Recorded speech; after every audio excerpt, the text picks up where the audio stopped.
it is bright and early here in Muscat. It's almost 7 a.m. and today we're going on an ultimate tour outside of Muscat.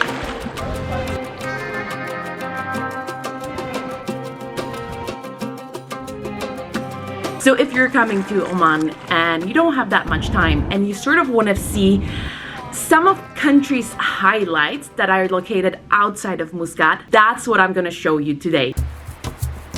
So as you saw in my last vlog from Oman, after spending some time here, we realized that traveling Oman in the way we originally intended was simply not the best idea. So we headed back to Muscat and decided to hire a driver/guide for a day.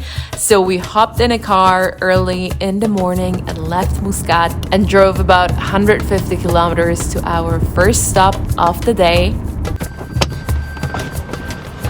So we're doing a coffee break at a gas station.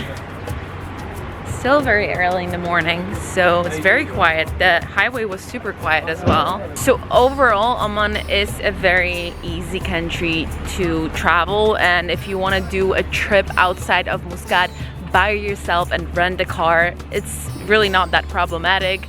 A lot of people do it here. To be honest, probably everyone does it here. But the reason why we decided not to do it is because we're both not so comfortable with driving. We do drive, but we prefer not to.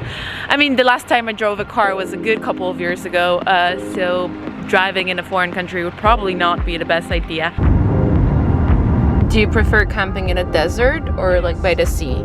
No, it's desert and the sea. Mountain is not too much because there is very cool. We made it to our first stop, and our first stop is Bimmah Sinkhole? Bimmah Sinkhole. Bimmah Sinkhole.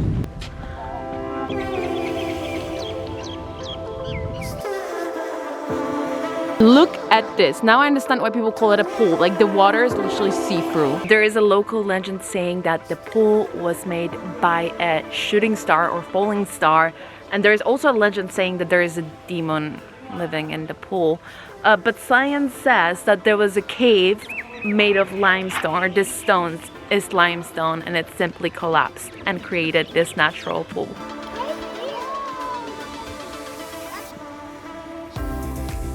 So the water was not cold at all. I don't think our guide has ever been in the Baltic Sea.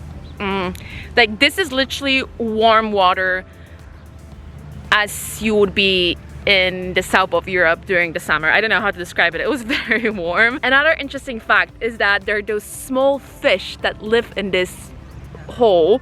The same fish that they used at fish spa in Thailand or Cambodia in Southeast Asia. You know those little fish that like bite you and they bite your dry skin off? They live here. Fun fact.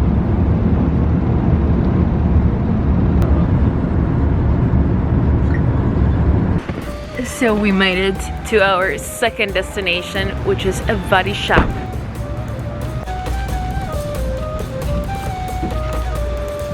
So Wadi Shab are natural pools and a hike. You have to hike to get there. It's a 40-minute, 1-hour hike one way, and the pools are very different to what we just saw. The first part of this journey is this boat to the other side of the river.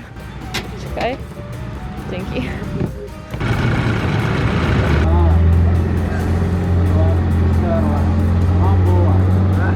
So I think we already made it. That was officially the shortest boat ride ever. It takes about 5 seconds.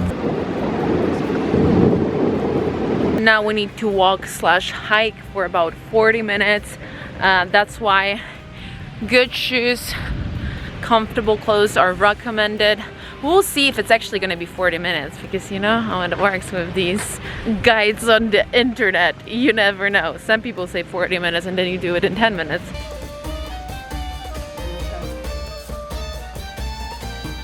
Five minutes into the hike, I already absolutely love it because it is so different. I know I always say it in every single one of my vlogs. I say that it's so different to everything I've ever seen before, but it is very different to everything I've ever seen before. I mean, the colors, the fact that the mountains are so dry and the rocks are like so orange, and then you have this like really lush green here. And then the palm trees. I think the contrast between the rocks, the orange rocks and green palm trees is what makes it really special.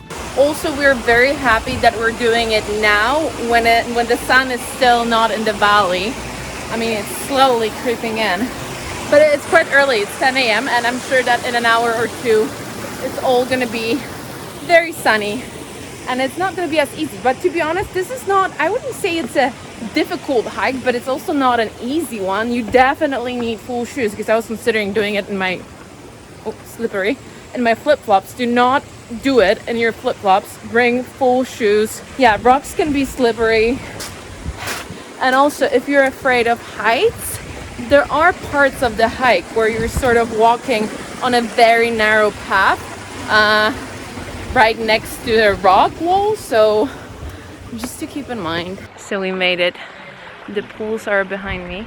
I'm gonna see if I can find a better spot to show you. There are already quite a few people here, and I guess the main attraction here is to swim to a cave.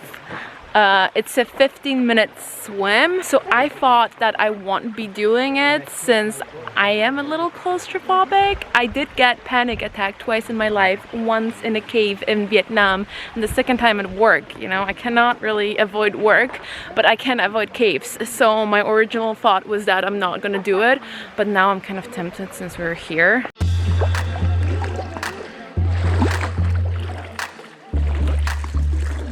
Okay, so I am doing it. I'm swimming to the cave.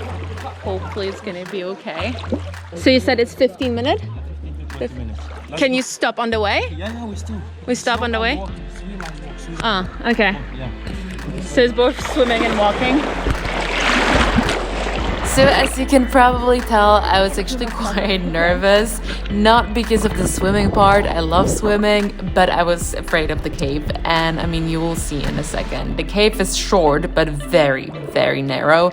It's basically not much bigger than my head, but this swim was actually super nice experience. It did feel very surreal to be swimming in a beautiful place like that. One thing I would say though is that I wouldn't recommend to do this swim/hike without special shoes, you know, the kind of shoes you wear in water when there are rocks, or not to slip. You do walk parts of the way, so you had to climb up and down some stones, and the stones were actually quite slippery. I almost fell down once, which was quite scary. And overall, I would say that you do have to be comfortable with water to do this. You cannot always touch the ground, so you need to be able to swim pretty well. Okay, so we're entering the cave. This is what it looks like. I'm a little scared, I'm gonna be honest with you, but it's okay. I just have to keep calm. When we got to the cave, I could barely breathe. I was so nervous, but yeah, I did it. Would I do it again? Probably not. The swimming part I would do, yes, it was fun. But the cave part, not necessary, not my idea of fun.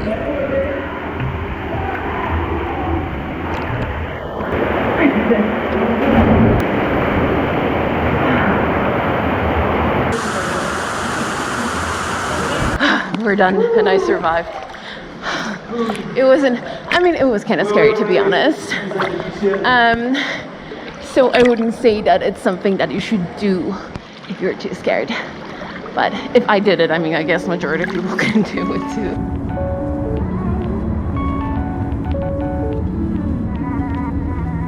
Just two friends enjoying a zatar.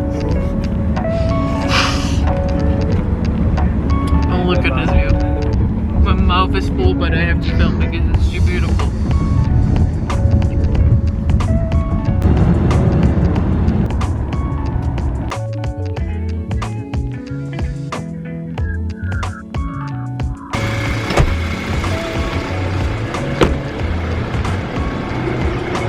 And we made it to the third destination of the day, Sur. Sur is a town located about 200 kilometers from Muscat, and it is right by the sea. It's a port town, and actually back in the days it used to be a very important place for Oman because a lot of trade with African countries and India would happen through Sur. What a day it was. I feel like we've already seen so much and experienced so much. And now we're gonna take a walk at this huge beach. I'm gonna show you the color of water in a second because it's honestly mind-blowing how blue it is. It's like the most intense, beautiful blue. And then the water here, actually everywhere, also in Muscat, wherever we are, it's so clean. You can definitely see that they're taking care of it. There's no trash anywhere. I think in general, my impression of Oman is that it's a very proper country in lots of different ways. Like, they really take care of their space, culture, people. I don't see a reason why Oman wouldn't become a very, very popular destination soon.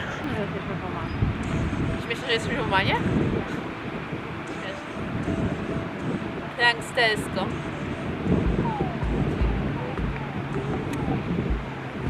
We're back home in Muscat. We're done for today, and I just want to say that if anyone out there is wondering if they should do the same trip, I would 100% recommend you to visit every single place we visited today because it was absolutely amazing from the very beginning until the end. My main recommendation would be start as early as possible because it does get crowded, especially when it comes to Wadi Shab. When we got there, I think we got there around 9-10 a.m. and it was already very crowded, and our tour guide actually told us that before pandemic it was much worse.